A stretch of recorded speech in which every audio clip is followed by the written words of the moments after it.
Alright, this is the Undersound with Cherry B, and we got DJ Waffles and Ferris Muller. I said it right? Choose, yes. Yes, and today we're interviewing a popular DJ from Atlanta to New York, from South Carolina to New York. Wait, from South Carolina to Atlanta to New York. Mm-hmm. And we're going to start off by introducing yourselves.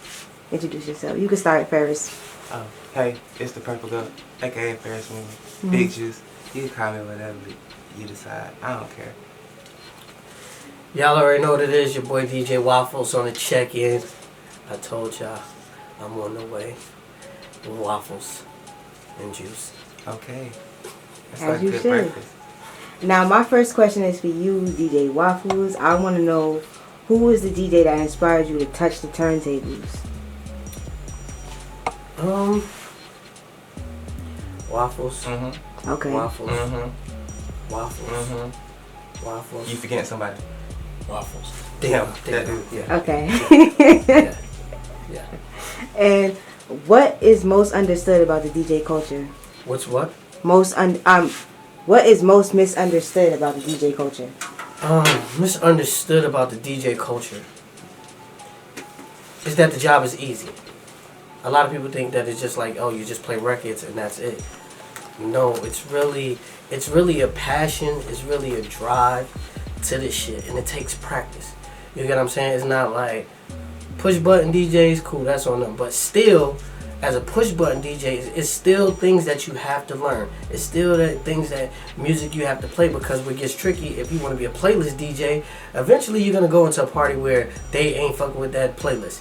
And then you're going to have to play something else. So me, I can never go into a party knowing that this is what I'm going to play. It just, I play off of vibes. I've never walked into a party where it's like, I know that this is what I'm going to play. Unless it's like a wedding or something like that. Yeah. But other than that, it's not an easy job. That's what's misunderstood about the culture of a DJ, that it's easy. It's really not easy.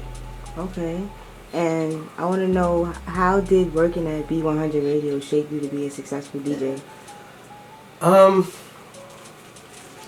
It gave me a strong work ethic. You know what I'm saying? Because I had to engineer 12 shows a day. Yeah. So I was waking up at the radio station, going to sleep literally at the radio station, engineering, learning music, learning how people react to different music or whatever, stuff like that. So it just gave me the drive, and then when it gave me the platform to be in front of people and talking to people, it was just like, that's all that I needed. You see what I'm saying? Because I went from behind the cameras into front of the cameras, and then to the DJ on a bigger stage. So it all worked for me. That's what it did for me. That's fire. Alright, now talk to me about your artist you have here, Ferris Muller. Yeah. So listen. So this is what I'm trying to tell you. A lot of people be asking me, they're like, why Ferris? Why Ferris? Why Ferris? I just feel like it's different. It's like, it's something special about him. But it's like, it's not for me to show you. It's for me to sell it, but it's like for him to show you what I see. You see what I'm saying? And what he see in himself. So it's like, I think the pandemic was probably like the best thing that happened to us, because it just made us lock in the studio and we got to know one another, because we didn't know each other. Okay. And it was just like, we the only two in the studio every day, like just trying to figure out who's who, what's what. We done went on walks together and was telling each other like deepest, darkest stories. Like, bro, like this is what my life was like. Like, he probably the only one of the people that I know that really know who I am. I'm like Ghost from fucking Power. Like, nobody knows, but he knows everything. You get what I'm saying? So it's like, it just made us dope. And then when I seen his work ethic, like, who you know that when you not telling him to get in the studio, he's just in the studio on Facebook. I'm like, bro, what are you doing? It's 3 o'clock, 4 o'clock in the morning. What are you doing? You just see videos pop up of him in the studio, recording in his house or recording in the studio. He found a way to get a key to the studio. I don't know how he did that, because I was the one who was letting him in. You like that shit? Yeah, so he found a way to get a key. So now he just goes in there and just records himself and put records together, send them out to get mixed in. Like, that's an artist. And then Purple here, the way he reacts, the way he carries himself, it just tells me like that's a star. Okay. You get what I'm saying? So that's why I rock with him, and everything that he put out is like, we can agree to disagree. You know what I'm saying? Like, I'm not always a nigga to be like, bro, that shit was fire. I just probably won't respond, and he'll probably know that that's probably not it. But other than that, it's like, all right, we moving forward with this. So I got a real friendship and business. Definitely. Friendship. Definitely. So Why do you call yourself Ferris Muller? You know, That's a good ass You question. seen- I never knew that. you seen the movie Ferris Bueller's Day Yeah. Out? So like he skipped school, like that's like my life. Like we was doing all kind of crazy shit, like skipping school. And what's crazy is like I'm not an idiot. I don't even think I made a beat till I was in 10th grade. You know, like honor roll, we just mischievous and like just smoking weed and like skipping school and doing crazy shit. And so, but the Frank Muller is for the shine. You know, like a watch, the Frank Muller. So instead of the Bueller, I put Muller, Ferris Muller. 'Cause, Okay. like, that's like describing my life and like Now, just wild and extravagant life. what moment inspired you to actually pursue a rap career? I've been rapping forever. See, I'm a fan of rap. Like hip hop, most people get misconstrued about a lot of Southern people, and they think like we don't like music. Like I watch battle rap, everything. Like I could tell you about anybody's discography, like from the north, the west, you know, anything. I'm just a fan of hip hop in general, and so I always did. Like I used to go home in elementary school and write down rappers' lyrics. You feel me? Like listen to it, pausing it, writing it down, like just studying. I got poems. Like, I always wrote poetry. I had my first poem published in like 3rd grade and like getting awards and stuff for it. So I always had a way with words, and I always knew I was gonna be in music because like I fuck with it. Like I'm always listening to music. Like I'm always off in my own world. Even if I ain't listening to music, I'm listening to music up here. It's like stuff, but it's cool though. Okay. Now, who are some of your music influences, and do they inspire your music today? Okay, you could say Yeah, it. we good all the time. You could say it. Okay, so boom. Of course, I'm a 90s baby, so of course, Lil Wayne was a great Yeah, that's inspiration mine to too. me. You know what I'm saying? Like, for real, like most of the we just check out Juice Take 2, DJ Waffles and myself. We jacking beats. I almost on some dedication shit because like Where can they check that out at? on any platform, just Google it. Like it'll come Okay. right up. It's Juice Tape 2. That's like you don't even have to put Ferris Muller. But yeah, nah, I always been a fan of that. Like I love beat jacking and just like rap. Like I'm a rapper's rapper, so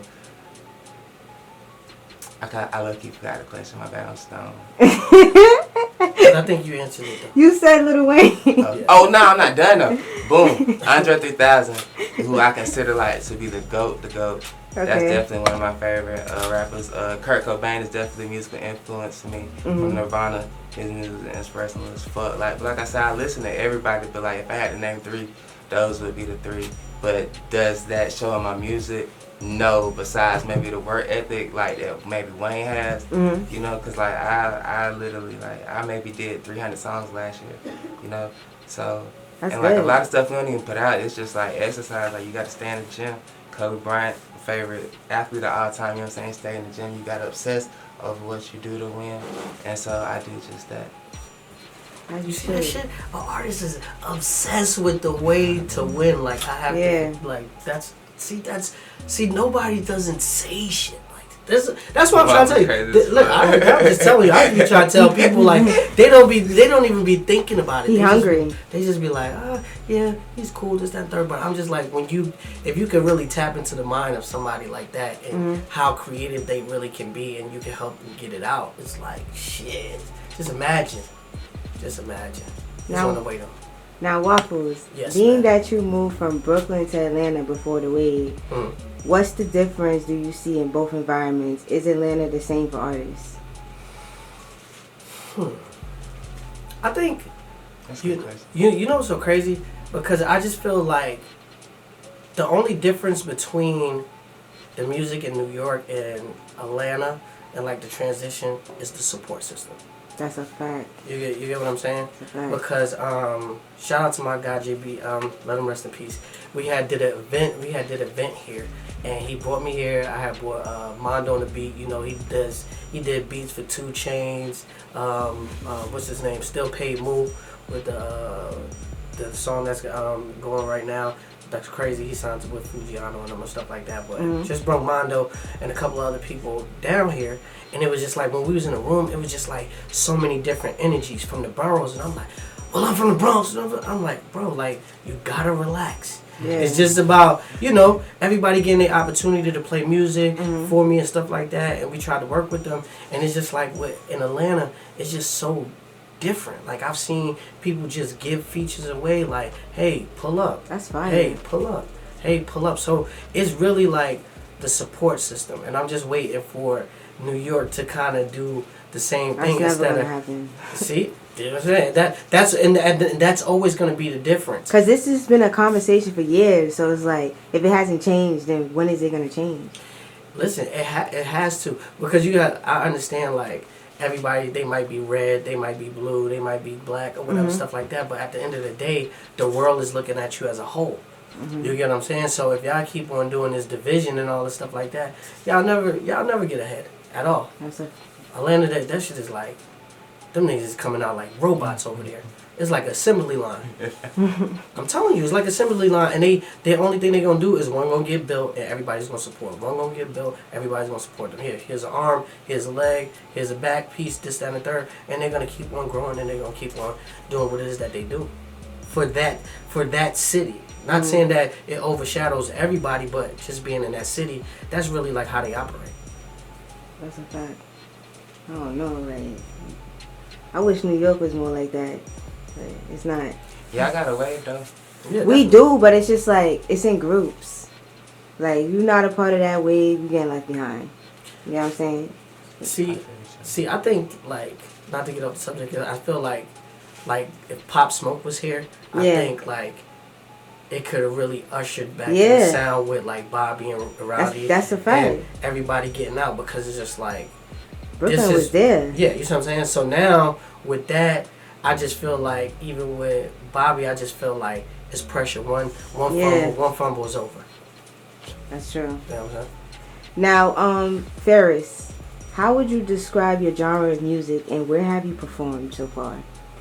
I done performed in a lot of places. Like, we did a lot of circuits in Florida last year. Valdosta, Georgia, of course.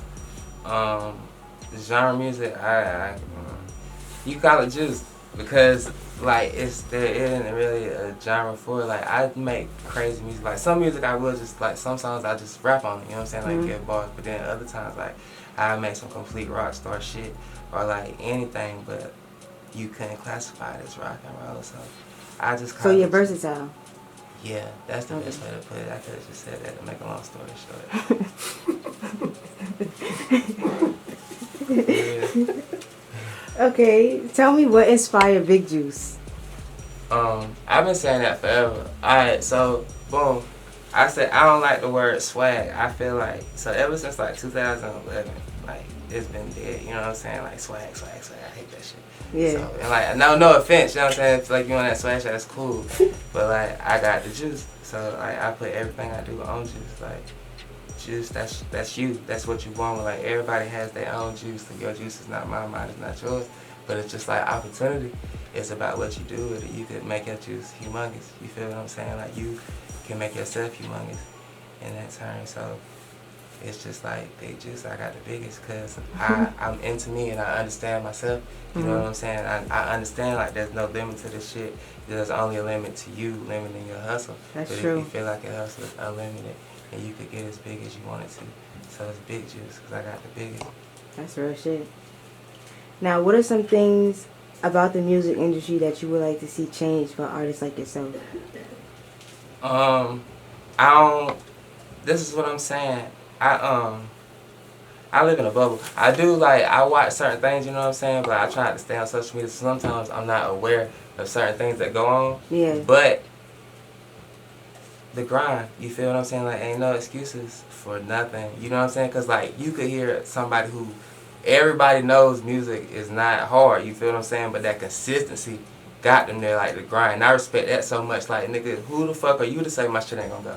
So I'm gonna keep grinding and keep going until I'm on that. So you gotta respect everybody. Like, you can have the best, you can be the hardest artist in the world if you ain't got no work ethic or no hustle about yourself, willing to get out there, lose it all, take a loss, because you never gonna win everything, you feel what I'm saying? And if you can go through all that and win. What's all the talent with no practice? You did? Yeah. You feel me? So you gotta put it out there. It ain't nothing if you ain't getting in the game.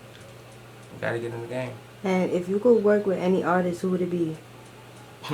J-Bone, and he passed, so. Who?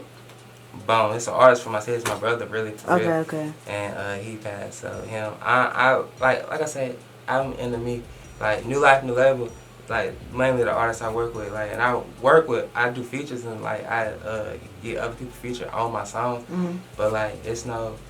Explain to me New Life, New Label. That's the label I'm signed to. Okay. By Wish the Great. He runs it, the big CEO. He's also an artist too. Just dropped Wish for Love. Y'all should check that out. It's on all streaming platforms.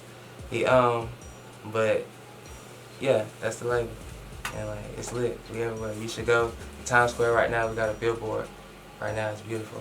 I done seen it like 2 times since I've been here. You send me a picture of it when you get a chance. Definitely. Okay, Waffles. Yes, The ma'am. 5 foundational elements of hip hop, as we all know, include rap, breakdancing, beatboxing, graffiti, and DJing. How different would hip hop be without DJs? Man.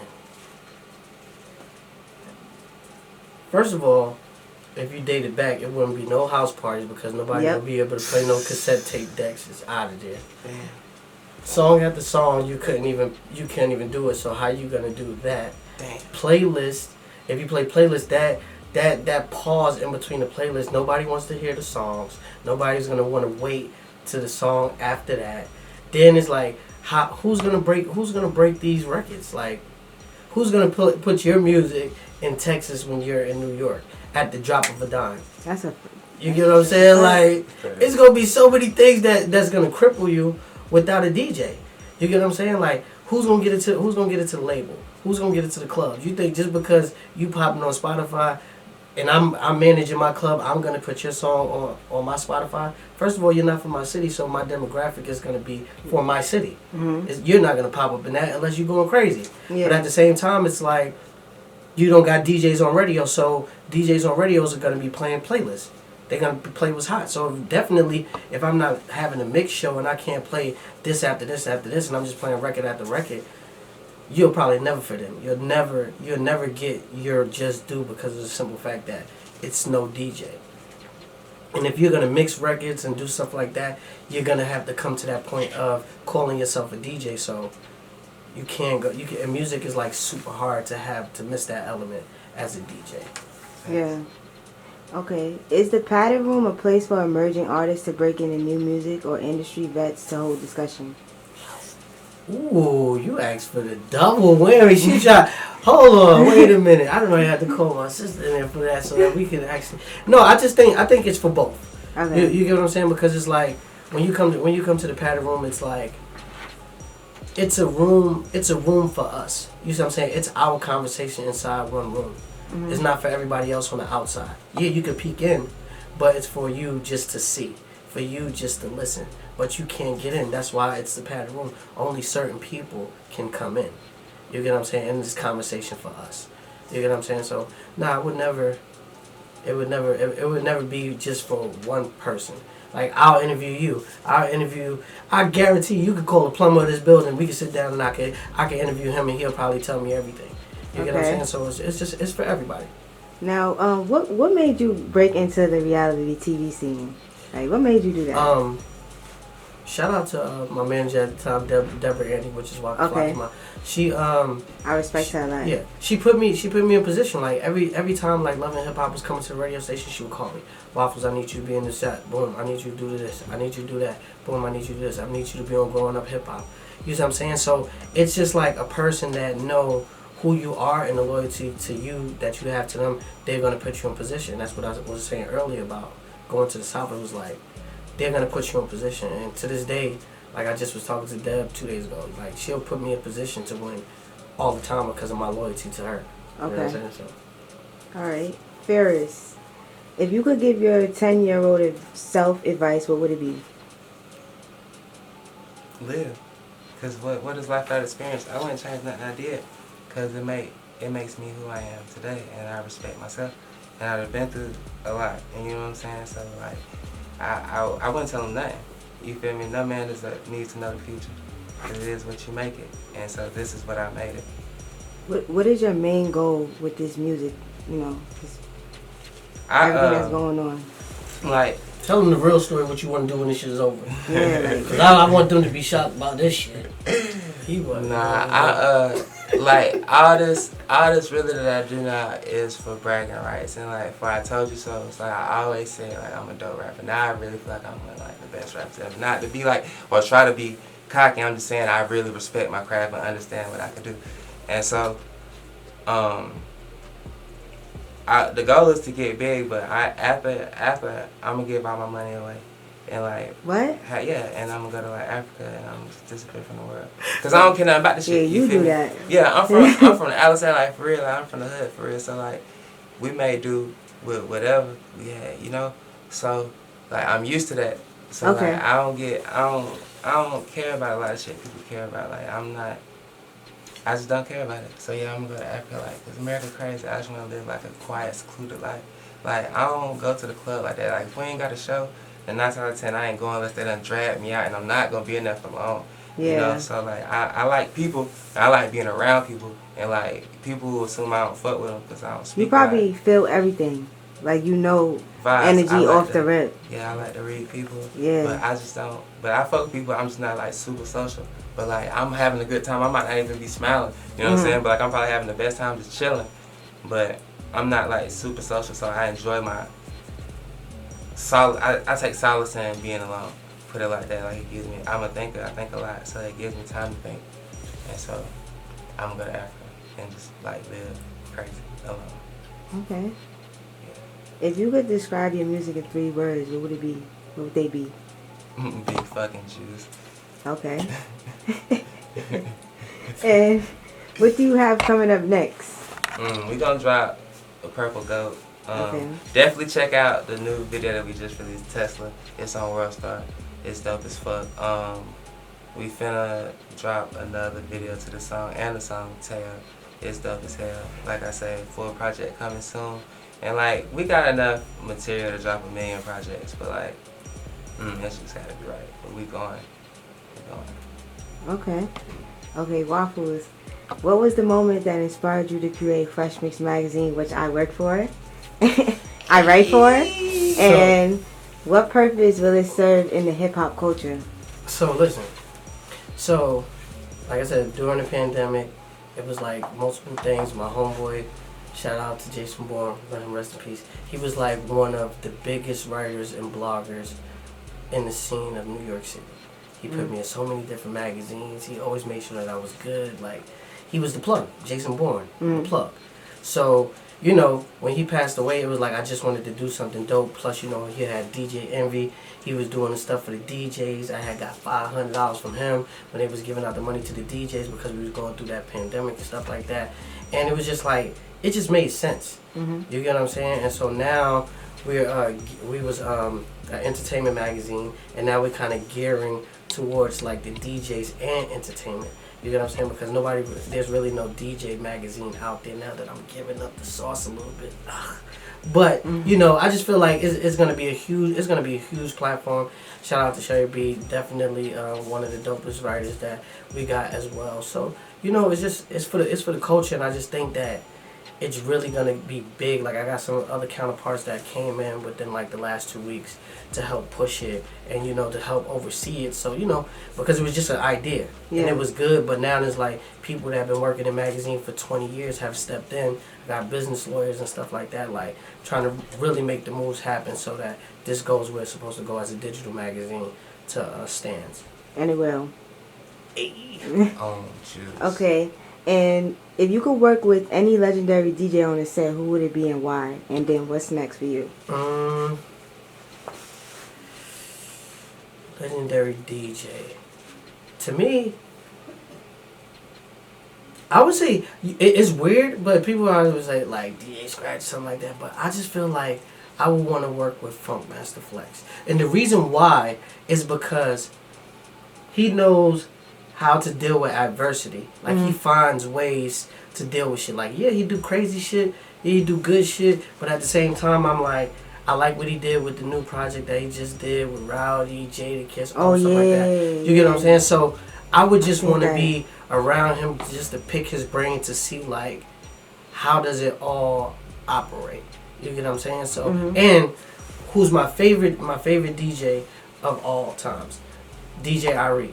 So he's the DJ for the Miami Heat. Cancer just like me, got his own weekend, do everything, Red Bull, TV, all this stuff like that. He's like one of the biggest DJs that I seen that I really wanted to mimic my operation after, because this guy has a whole team. Like this is crazy the way he operates. You get what I'm saying? And just to be a DJ and you getting championship rings, you doing golf tournaments, you doing this, that, and the third, just off of your name, and because you spin records, like that was me. When I seen that, that was one of the reasons that was like, oh shit, this shit could happen. So my weekend will be coming soon. Okay. And what's next for you? That weekend that I'm talking about. Hopefully at the end of July, you know, we might have a Waffles weekend. Oh yeah, and Fresh Mix Media Day we just did. Okay, yeah. I'm mad I didn't get to go to that. Like, I'm so mad I didn't get to go to that. We had 14 media outlets confirmed within like maybe like a week and a half. Mm-hmm. You know what I'm saying? Artists that was just pulling up out of the blue just to show love. The recap video was crazy. We just got the press release back today, so we're gonna be pushing that out. And it was just like a beautiful thing. They had the fashion show, they had artists performing, all that stuff like that, and it just made it grow. I got calls from Toronto. They want to do it in Toronto. A lot of media outlets hitting me up to do it here in New York. Shout out to the FRESHMIXMAG girls that was there too. Ooh. Hey. See, we had the models. We was selling hoodies. We was doing everything, and it was just like I got a dope team. You know what I'm saying? So, and I got people that believe. And 9 times out of 10, when they just put the battery in my back just by their presence, I'll be ready to go. I just need my team around. Once I got my team around, I'll just do anything. I'll be like, it can happen because they believe in me and I believe in them. So it makes it so much easier to operate. Okay. I want to thank you guys for coming on to Undersound with Cherry B. And the last question for both of you is, if you could give any words of advice to the young men and women out there, what would it be? Consistency is key. Okay. That's it. Consistency is key. That we really there every time. Like, keep going. Like, don't fucking quit. If this is what you want to do, then keep going. Like I said, you ain't gonna win everything. When you stop, that's when you lose. When you quit, that's the only way you gonna lose. Like, it might not be when you want it to happen, but if you keep grinding for that shit, you will. So stay consistent. Don't get complacent. Keep going. Thank you. Thank you for coming on the Undersound with Cherry B. This is DJ Waffles and Ferris Muller, and we're out.